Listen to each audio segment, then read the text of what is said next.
स्वागत है आपका हमारे चैनल खबरधारा में।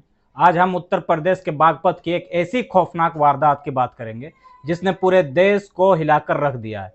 ये कहानी है बदले की आग की, जो इतनी भयानक थी कि एक मोहल्ला के पूरे परिवार को तबाह कर गई। बागपत में हुए ट्रिपल मर्डर केस में गुत्थी पुलिस ने सिर्फ 6 घंटे में सुलझा ली, लेकिन जब हत्यारे का नाम सामने आया तो हर कोई सन्न रह गया। ये पूरा मामला है बागपत के गंगनौली गांव का। गांव की मस्जिद में मौलाना इब्राहिम अपने परिवार के साथ ऊपर बने मकान में रहते थे। अक्टूबर 2025 की तारीख, जब मौलाना इब्राहिम एक अहम कार्यक्रम में शामिल होने के लिए देवबंद गए हुए थे, मौलाना की गैर मौजूदगी में उनके घर में एक भयानक वारदात को अंजाम दिया गया। जब मौलाना इब्राहिम वापस लौटे तो उनके ऊपर दुखों का पहाड़ टूट पड़ा। उन्होंने देखा कि उनकी पत्नी और उनके 2 छोटी छोटी बेटियों की लाशें खून से लथपथ पड़ी हैं। घर में चारों तरफ चीख पुकार मच गई। मौलाना इब्राहिम का गुस्सा 7वें आसमान पर था और उनकी हालत देखकर हर किसी का दिल भर आया। जैसे ही इस ट्रिपल मर्डर की सूचना यूपी पुलिस को मिली, हड़कंप मच गया। तत्काल थाना पुलिस के साथ सीओ, एडिशनल एसपी और डीआईजी स्तर के अधिकारी मौके पर पहुंचे। भीड़ जमा हो गई और लोगों ने अपना गुस्सा जाहिर किया। मौलाना इब्राहिम ने पुलिस को बताया कि वे घर में सीसीटीवी लगा कर गए थे, साथ ही उनकी पत्नी के मोबाइल के साथ भी छेड़छाड़ की गई थी।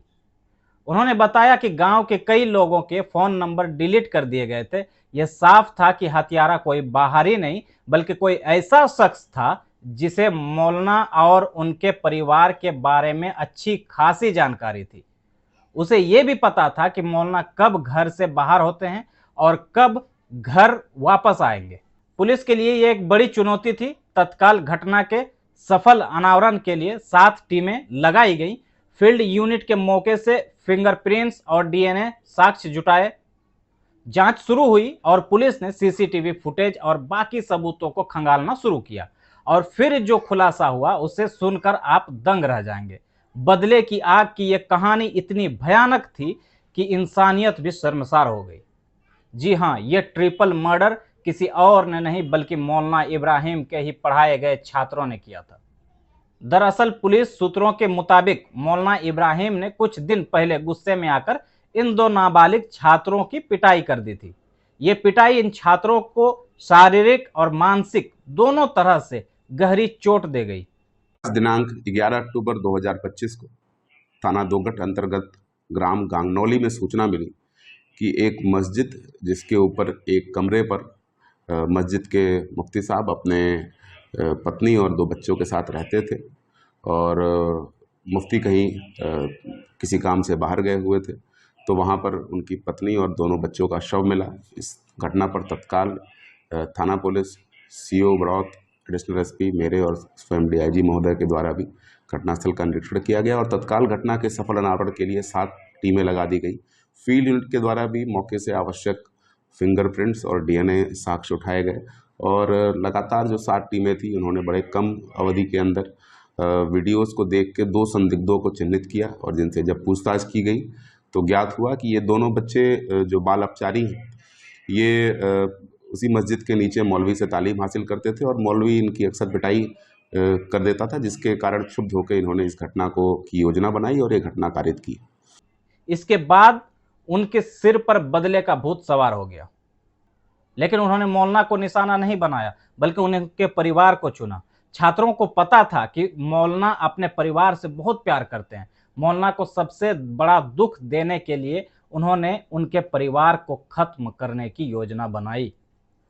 अपनी योजना के तहत जब मौलाना बाहर थे और उनका परिवार कमरे में सो रहा था तो दोपहर करीब 1 बजे इन दोनों नाबालिगों ने सोते हुए मौलवी की पत्नी और 2 छोटी बेटियों पर छुरी, चाकू और हथौड़े से बेरहमी से हमला कर दिया। अपनी योजना के तहत जब मौलाना बाहर थे और उनका परिवार कमरे में सो रहा था तो ये लोग लगभग 1 बजे इन दोनों नाबालिगों ने सोते हुए मौलवी की पत्नी और 2 छोटी बच्चियों पर छुरी, चाकू और हथौड़े से बेरहमी से हमला कर दिया।